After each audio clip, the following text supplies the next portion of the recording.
वो किसी से डरते नहीं है। और जब वली की डेफिनेशन की बात आई भाई निकल रहा है, वो लोग हैं जो साहिब ईमान होते हैं और डरते हैं। तकवा किसको कहते हैं? जा रहे हैं तकवा वाले। तो ये कौन सी बात हो गई कि एक चीज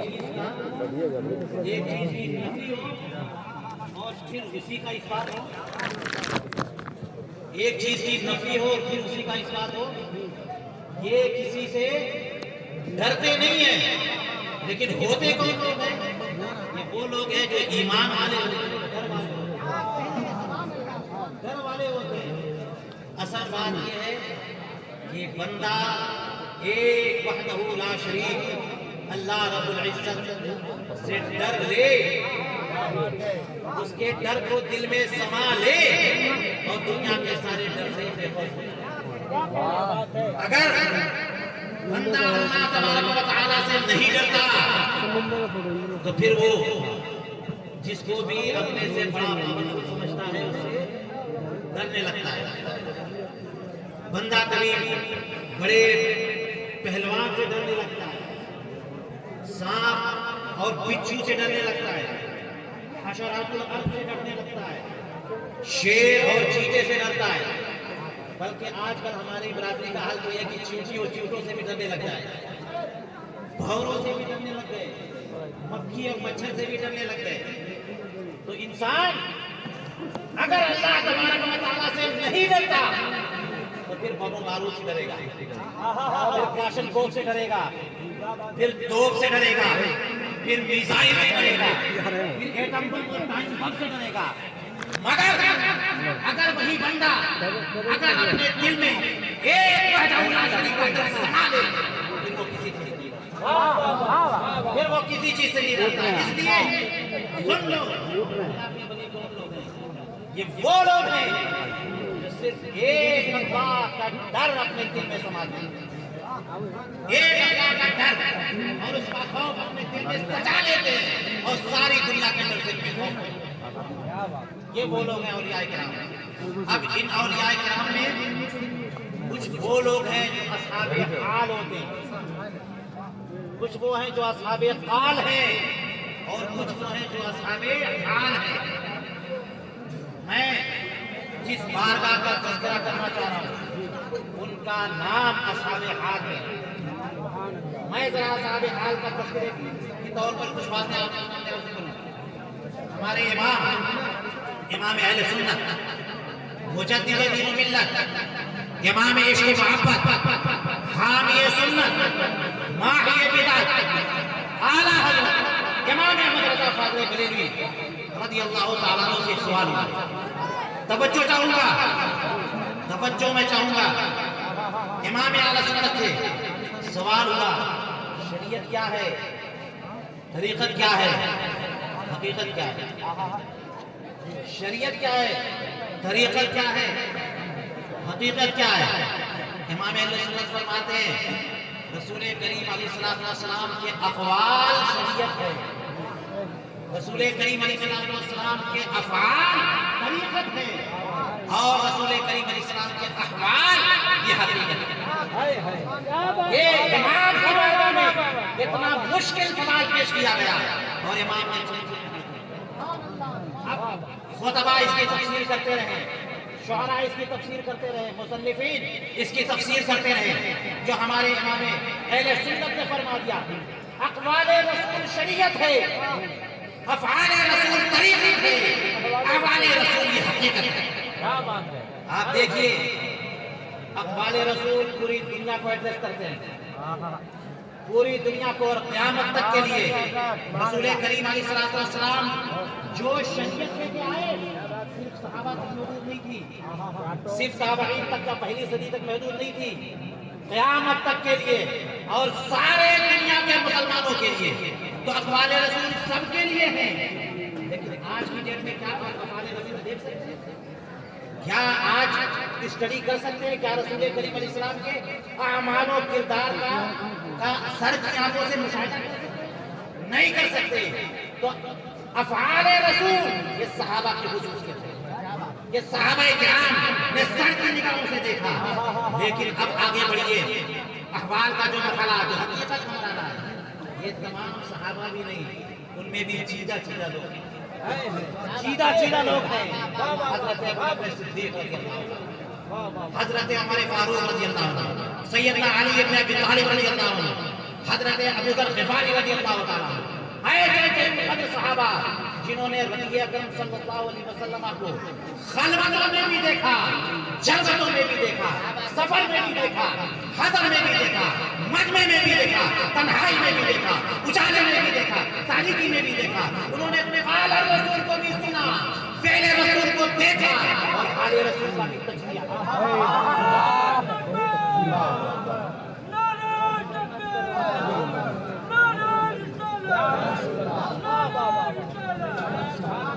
उन अस्हाबे हाल का जब तज़किरा करना शुरू करूं, बड़ा लंबा तज़किरा आएगा, मैं चंद बातें बताता हूं।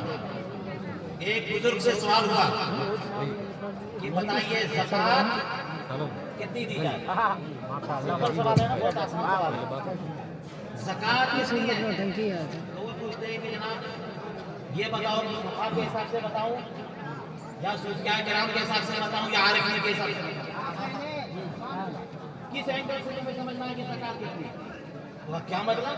हाँ, हर एक का अपना अपना सिस्टम है। फरमाया मुझे सब बताइए। फरमाया फुक़हा के एतबार से सुनाओ तो सुनो, फुक़हा के एतबार से 2.5% है, 100 में से 2.5 फुक़रा को दो और 97.5% अपने पास रखो। लेकिन सूफियाए किराम के एतबार से 97.5% अल्लाह की राह में दो और 2.5% अपने पास रखो। 2.5% तुम्हारा अपना है, जो 100 तुमने कमाया उसमें से 2.5 तुम्हारा है, 97.5 अल्लाह की राह में दो। और अगर आरिफीन के एतबार से सुनोगे तो सुनो, जो कुछ कमाया सब अल्लाह की राह में।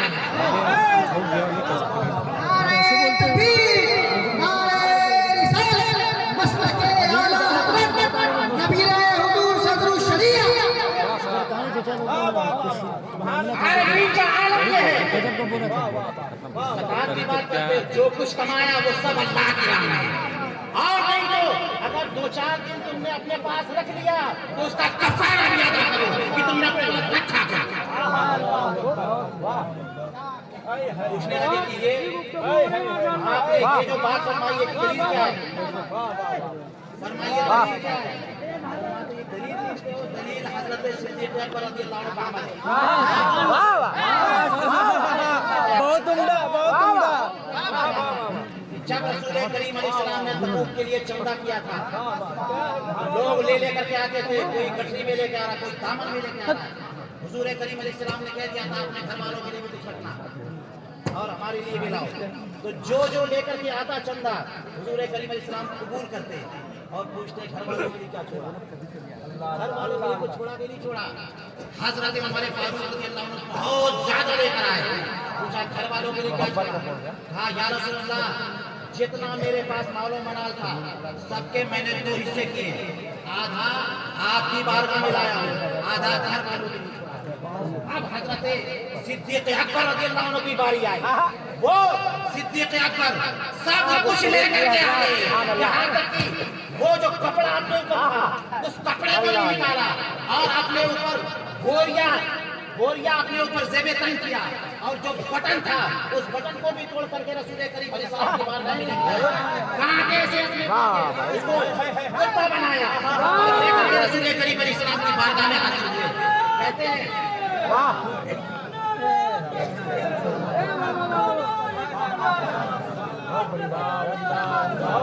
बहुत लगाइए वाह। हुजूर करीम अलैहिस्सलाम कहते हैं अबू बकर ये सब लेके आ गए, बताओ तुमने घर वालों के लिए क्या छोड़ा, घर वालों के लिए क्या छोड़ा। तो कहते हैं अल्लाह व रसूलहू, मैंने घर वालों के लिए अल्लाह को छोड़ा, उसके रसूलुल्लाह को छोड़ा।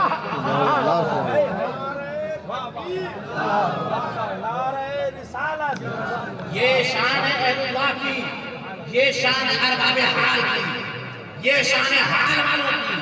सुनो एक बात और बताता हूँ, हजरत अबू ज़र ग़िफ़ारी रज़ियल्लाहु ताला कितना अज़ीम मकाम था। हजरत अबू ज़र ग़िफ़ारी रज़ियल्लाहु ताला अन्हु, उनका मजहब ये था, उनका अपना मौक़िफ़ ये था कि आज जो कुछ कमाया, जो कुछ खाया, बस उतना ही अपना है, जो बच गया वो सब के सब अल्लाह की राह में। फरमाते थे ये आयत करीमा, ला यहसबन्नल्लज़ीना यक़्निज़ूना ज़हब वल फ़िद्दता हुवा ख़ैरुल लहुम बल हुवा शर्रुल लहुम, ये जो आयत कंज़ है, इस कंज़ का मतलब यही है कि जो कुछ भी स्टोर करोगे, जमा करोगे, वो सब के सब कंज़ ही कंज़, जो भी जमा कर लिया वो सब के सब कंज़ है। और कंज़ क़यामत के दिन सांप बना करके डसेगा, सांप बन करके डसेगा, अज़ाब दिया जाएगा। आयत करीमा है, सारे जमहूर सहाबाए किराम, सारी उम्मत एक तरफ। मसला ये नहीं है, मसला ये नहीं है, मसला ये है कि जिस माल की ज़कात ना अदा की जाए वो कंज़ हो गए। जिस माल की ज़कात, अगर ज़कात फर्ज है, वो अदा न की तो सारा के सारा माल कंज़ हो गया। अब मुसीबत है, अब क़यामत में पता चलेगा ये है कंज़। सहाबाए किराम, जमहूर सहाबाए किराम नहीं कहते थे, मगर हज़रत अबू ज़र ग़िफ़ारी असहाबे हाल से थे, उनका मज़हब बिल्कुल अलग था। वो कहते एक दिन के लिए भी थोड़ा सा भी, एक पैसा भी क्यों जमा करें। और सारे सहाबाए किराम को मिल करके वो नसीहत करते थे बिल्कुल नहीं जमा करना, कुछ जमा नहीं करने का। अब लोग पूछने लगे कि अगर आयत कंज़ का यही मतलब है जो आप बयान कर रहे हो, तो बताओ कि ज़कात फिर कैसे फर्ज होगी। बताओ ज़कात कब दी जाएगी, जब बंदा जमा करेगा ही नहीं। जब बंदा जमा करेगा ही नहीं तो हौलाने हौल होगा कैसे, और ज़कात फर्ज होगी कैसे, ज़कात दी जाएगी। सब लोग खामोश हो जाते, मगर फिर भी कहते तो मेरा इंशाअल्लाह नहीं 6 साल 20 साल तो 3 साल नहीं हुआ, दंगा जो हुआ उन पर फतवा पर बैन लगा दिया। 12 बजे चला आपका अमल है, लेकिन लोगों में इसकी पीछ ना करें, लोगों में ये मसला बताएं नहीं। उस मौके पर बुखारी शरीफ एक रिवायत मुझे याद आ रही है, हजरत अबू ज़र ग़िफ़ारी रज़ियल्लाहु ताला ऐसे मौके पर यानी अपनी गर्दन की तरफ इशारा करके कहते हैं कि अगर तलवार आपको बोले कि आएंगे, हम बोला नहीं आएंगे, तो बोले हम पूछे खिला रहे हैं, बोले हाँ आ रहे हैं, हम बोला हम एक दिन पहले मान लीजिए कि नहीं आएंगे, जी नहीं कर देंगे, जी जी अल्हम्दुलिल्लाह हम बोले तो ये सब बोले जी हम बोल रहे हैं, हम बोला आप कल आ रहे हैं, बोला आ रहे हैं, हम बोला आप बढ़िया आप जी बोल रहे। अगर मेरी गर्दन में लोग तलवार रख दें, मेरी गर्दन में लोग तलवार रख दें और फिर उसके बाद मैं अगर समझूं आप आ जाते ना कि मैं रसूल करीम गलत झूठ बात बोले फिर मैं आऊँगा, हम बोले फिर आइए, मैं इंतजार करेंगे, पर हमको जहाँ तक खबर नहीं कि आप नहीं आइए, इसलिए हम उनको बार बार फोन कर रहे हैं। हम मना करेंगे, स्टार मिलाएंगे तो मना कर देंगे, मेन ये असहाबे हाल का मकाम है, जिनके मकामात अल्लाह की बारगाह में बहुत बुलंद है, बहुत बुलंद है। तो असहाबे हाल के मकामात हर एक बस की बात नहीं है, हर एक के बस की बात नहीं है। आखिरी एक बात अर्ज करता हूँ जिससे आपके लिए ज़ाती मालूमात हो जाएगी, तवज्जो चाहूँगा। हजरत मौलाना जलालुद्दीन रूमी, मौलाए रूम, कौन नहीं जानता मौलाए रूम को। हजरत मौलाना जलालुद्दीन रूमी बड़ी बड़ी किताबें पढ़ाते थे, आपकी दरसगाह लगाई थी, अपने मस्तक पे बैठ के और किताबें पढ़ाए जा रहे, मोटी मोटी किताबें, और उन मोटी मोटी किताबों को देख कर ऊपर रोग तारी होता था।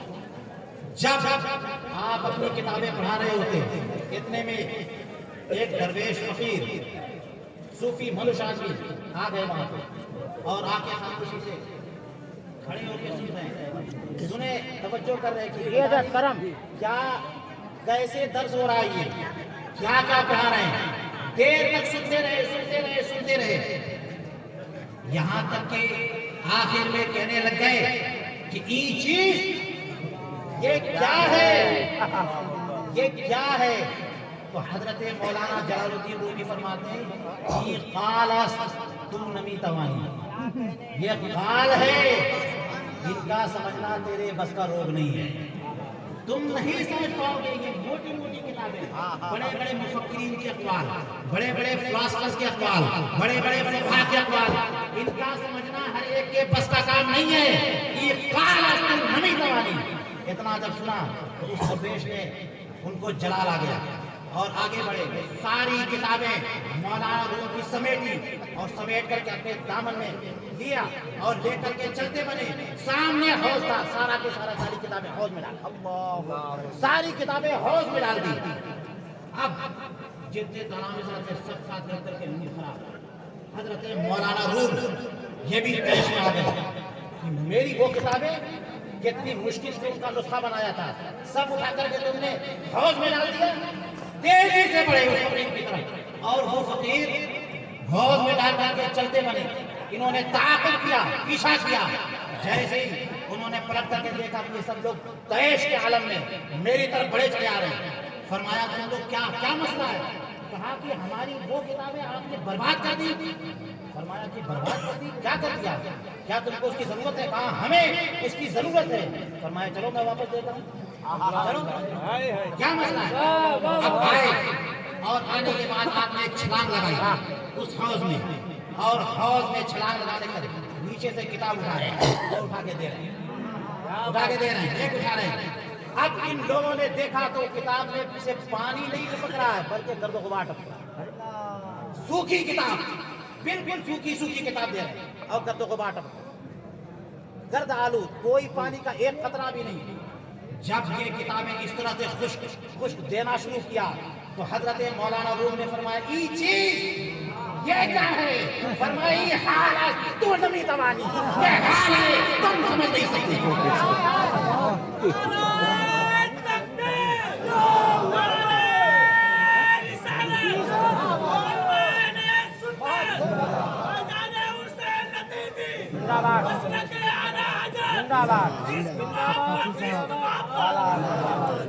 अब आप हाल के हालात को समझ लेना हर एक के बस की बात नहीं है।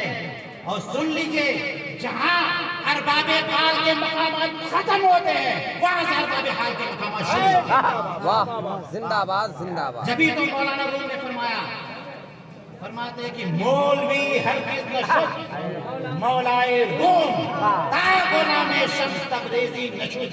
ये फकीर कौन थे?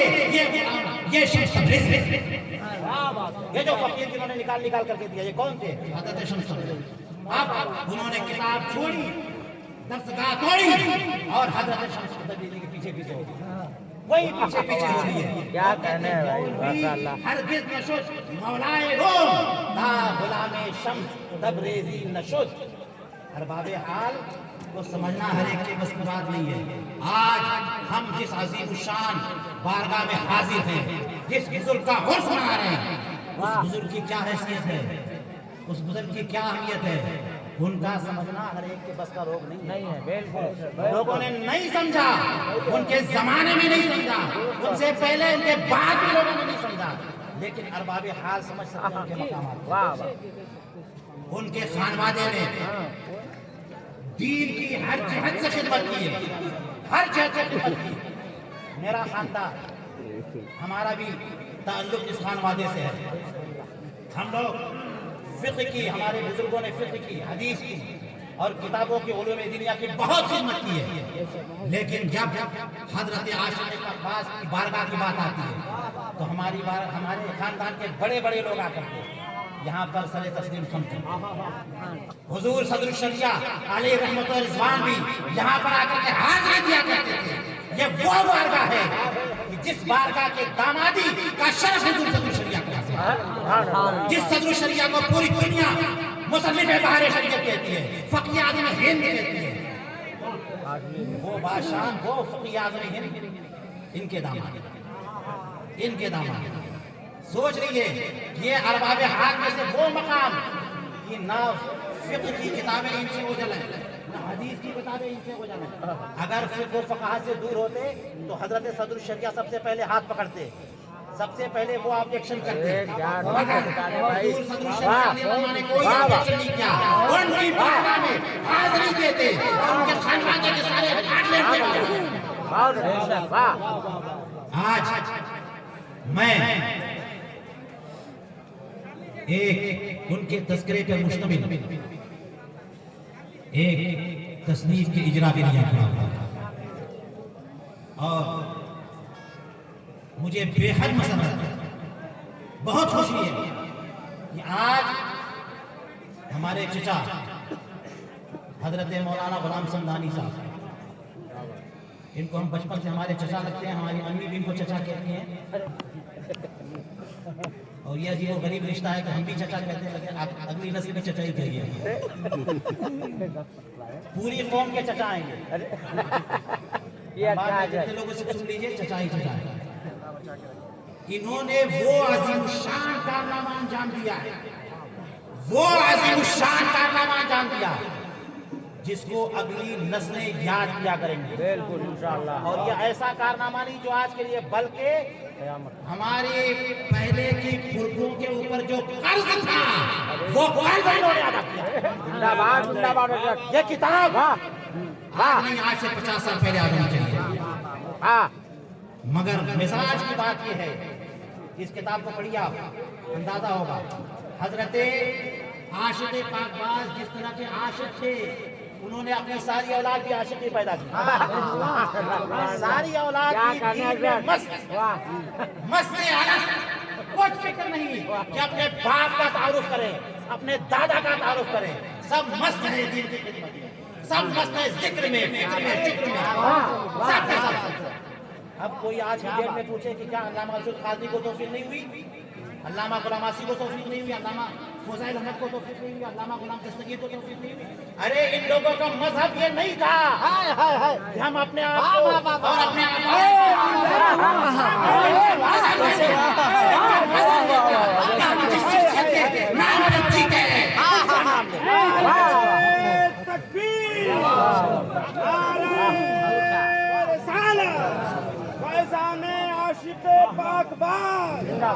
आज सब लोग अपने दादा को उस मनाते हैं, सब लोग अपने बाप दादा को उस मनाते हैं, मगर ये खानवादा 50-60 साल से इन्होंने कभी तवज्जो नहीं दी कि अपने बाप दादा का। लेकिन आज ऐसी जरूरत है, तकाजा है कि हमारे बुजुर्गों के कारनामों से लोगों को मुतारफ कराएं। इसलिए ये एक तरह से मैंने कह तो दिया कि हमारे पुरखों पर जो कर्ज था वो हमारे चचा जान ने अदा कर दिया। लेकिन बात यह है कि यही सही वक्त है,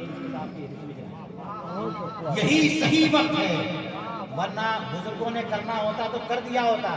वो तो अपने आबाओ अजदाद के तरीक़ेकार पर चल रहे थे, वो आबाओ अजदाद के तरीक़ेकार पर चल रहे थे। हज़रत आशिक़ पाकबाज़ में जो औलाद पैदा हुई, किसी को आशिक़ गौसुल वरा बना दिया, किसी को आशिक़ लौह कलम बना दिया, किसी को आशिक़ मशाइख़ किराम बना दिया और किसी को सूफिया बादशाह बना दिया।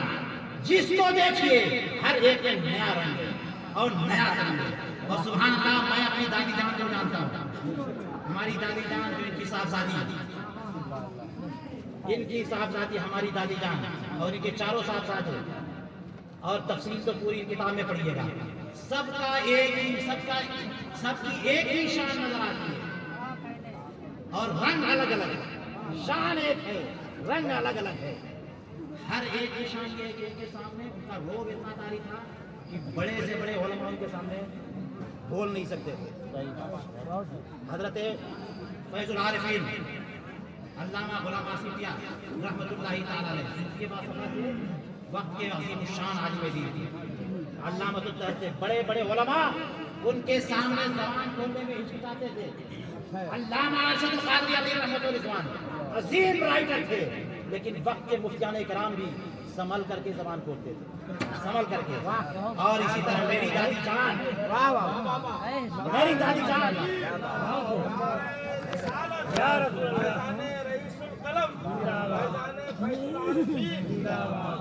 हमारी दादी दादी जान का रोग ऐसा तारी था कि हुजूर मुजाहिद मिल्लत और हुजूर हाफिज मिल्लत की जाकर मासलामी पेश की।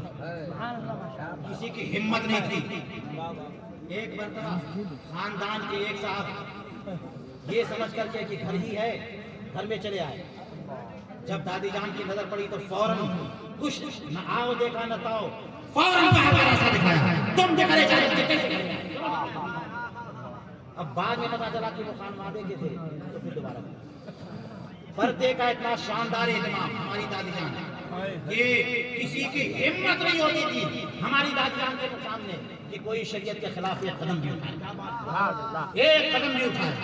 हम लोग छोटे छोटे थे जब हमें हिदायतें करती थी, फरमाती थी हमारी दादी जान कि लोटा रखना हो तो किबला रू हमेशा रखा करो, किबला रू लोटा रखा करो। कितनी चीजें हम लोग उनसे सीखी और ये सब हमारी दादी जान के पास जो बातें आई वो हजरत आयशा के पास की। ये अरबाबे खाल वाली बात नहीं है, ये अरबाबे हाल वाली बात है। और मुझे याद आता है एक बुजुर्ग, सुन लीजिए काम आएगी ये बातें। एक बुजुर्ग ने जब ये आयत करीमा सुनी कि मा मिन शैइन फिस समावाति वल अर्दि इल्ला व हुवा युसब्बिहु बिहम्दिही, ज़मीन और आसमान की हर चीज अल्लाह की तस्बीह पढ़ती है, हर चीज अल्लाह की तस्बीह पढ़ती है, हर चीज। तो सोचने लग गए हर चीज अल्लाह की तस्बीह पढ़ती है, फिर सुनाई क्यों नहीं देती, समझ में क्यों नहीं आता? ये सोच पैदा होनी थी कि उनको इस्तिजा पेशाब की जरूरत महसूस हुई है। अब उन्होंने एक थैला उठाया, जैसे थैला उठाया वैसी आवाज आ रही, सुभान अल्लाह सुभान अल्लाह सुभान अल्लाह सुभान अल्लाह। अब कहा कि जिस गेले से सुभान अल्लाह की आवाज आती हो उससे मैं इस्तिंजा करूं, अदब से रख दिया। अब दूसरा पत्थर उठाया, जैसे ही उठाया अल्लाह अल्लाह अल्लाह अल्लाह की आवाज। अब फिर उसे रखा कि जिससे अल्लाह का गिर सुनाई दे, उससे इस्तिंजा किया जाए, उसे भी अदब से रखा। तीसरा उठाया और जैसे ही तीसरा उठाया उससे भी अल्लाह अल्लाह की आवाज है। आप वो सजदा पर सर पर सुजूद हो गए, क्या बारे रहा, ईमान लाया कि हर शय तेरी तस्बीह पढ़ती है, हर शय तेरी तस्बीह पढ़ती है। वाह वाह वाह, क्या कहने, हर शय तेरी तस्बीह पढ़ती है। और हमें जो सुनाई नहीं देता ये अल्लाह तेरा करम है, ये करम है कि तूने हमसे खफी रखा है, मख्फी रखा, वरना हमारा सारा काम बंद हो जाए, हमारा सारा काम बंद हो जाए। हमारी दादी जान ने ये कहा कि लोटे को किबले की तरफ रखो, क्योंकि वो भी तस्बीह पढ़ता है, वो भी तस्बीह पढ़ता है। सुभान अल्लाह। वो चीज़ें हमारी दादी जान सिखाया करती थी, इसीलिए हमारे खानदान के सारे लोग यानी हुजूर हमारी दादी जान हाजरा मरहुमा अलैहि रहमत व रिज़वान के जितने भी साहबजादान थे, हुजूर मुहद्दिस कबीर, दुनिया जानती है ना हुजूर मुहद्दिस कबीर को? है कोई जो हुजूर मुहद्दिस कबीर को नहीं जानता हो? है कोई हिंदुस्तान में जो अमीरुल मोमिनीन फिल हदीस हुजूर मुहद्दिस कबीर को नहीं जानता? उनकी रगों में भी खून इस बात का है, उनकी रगों में भी खून इसी बात का है, क्योंकि हुजूर सदर शरिया के हरम मोहतरम हजरत हाजरा हमारी दादी जान अलैहि रहमत के साहबजादे और वो हजरत के साहबजादे, सुभान अल्लाह। और हमारे खानवादे में हजरत सरकारे आसी अलैहि रहमत रिज़वान और हजरत दीवान जी अलैहि रहमत रिज़वान का इश्क और मोहब्बत हमारे खानवादों में किया गया, सिर्फ हमारी दादी जान की वजह से।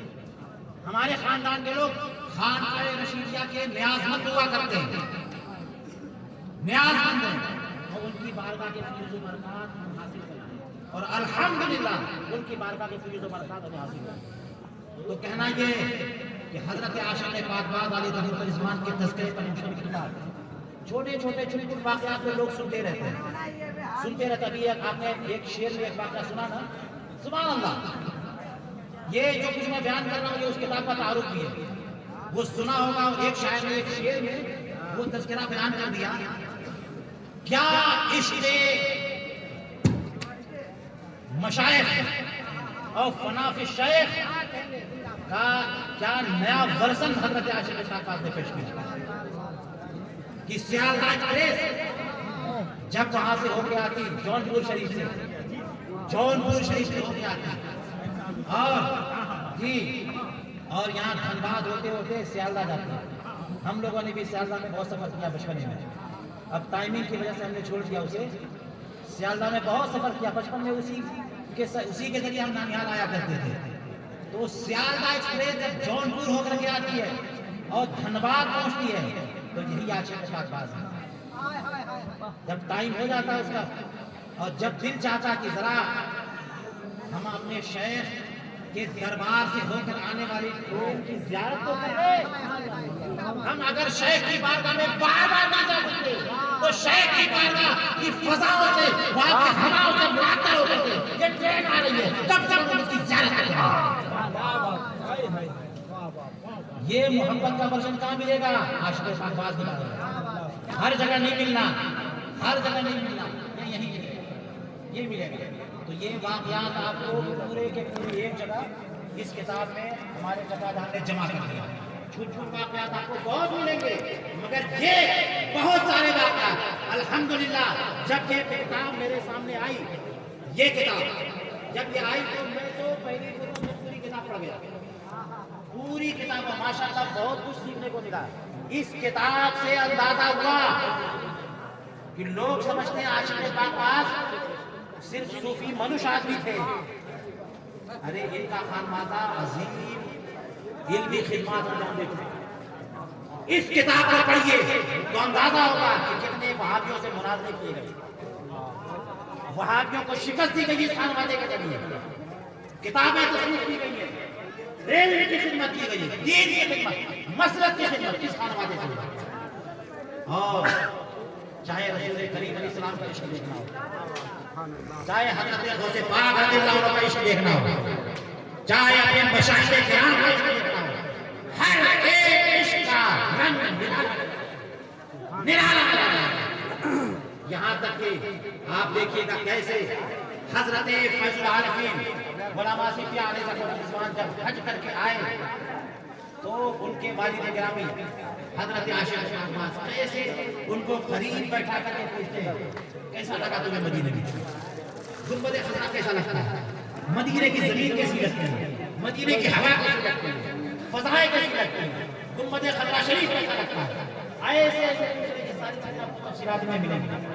तो ये किताब हमारे चचाजान हज़रत मौलाना गुलाम समदानी मदद-ए-वाली ने तस्नीफ कर दिया है। बहुत ज़माने से इनके लिखते रहे और बड़ी मेहनत से बिल्कुल मुअतबर वाक़यात पर मुश्तमिल है, मुअतबर वाक़यात पर मुश्तमिल। इसमें कोई भी मिलावट नहीं है।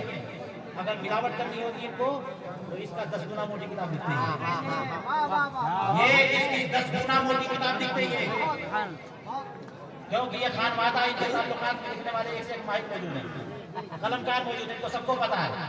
न छपवाने की कमी है, न लिखने की कमी है, न कलम की कमी है, न सलाहियतों की कमी है। अगर इसमें मिलावट करनी होती तो 1000 सफ़े की भी किताब तैयार हो जाती, 1000 सफ़े की किताब तैयार करना कोई मुश्किल नहीं है।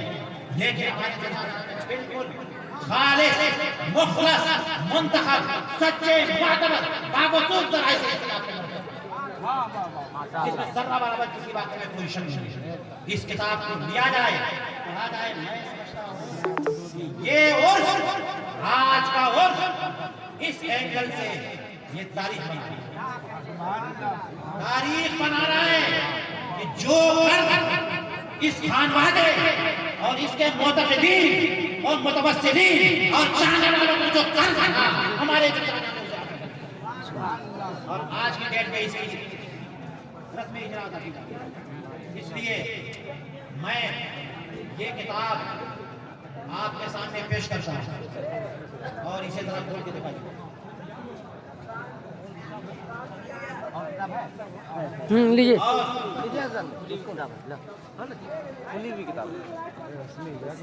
खोलेंगे ना उसकी ये देखिए पकड़ा हम तो लेके करके फिर नहीं उसको मत पकड़ा खड़े हो जाइए।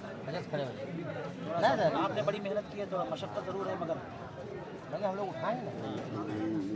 ये हमारे चचा जान है, देखिए पुरखों पर कर्जा जो है ना इन्होंने उतारा है, और जितने भी चाहने वाले हैं हमारे आशिक पाक के पास में सब पर एहसान किया इन्होंने, सब पर एहसान किया। आप सब लोग ये किताब लेके जाएंगे, बाजारी किताबें बहुत खरीदते हैं आप लोग, ये किताब खरीदेंगे, हम फ्री में भी बांट सकते हैं ये किताब, लेकिन मैं चाहता हूँ कि इस किताब की अहमियत को आप नहीं जानेंगे तो कौन जानेगा।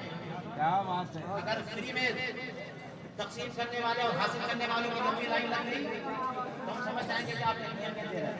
मैंने बताया आपको कि इस किताब की बहुत अहमियत है, महीनों सर्फ किए गए इसमें, तो मैं चाहता हूँ कि इस किताब को हाथों हाथ किया जाए और इस किताब को पहले देखिए।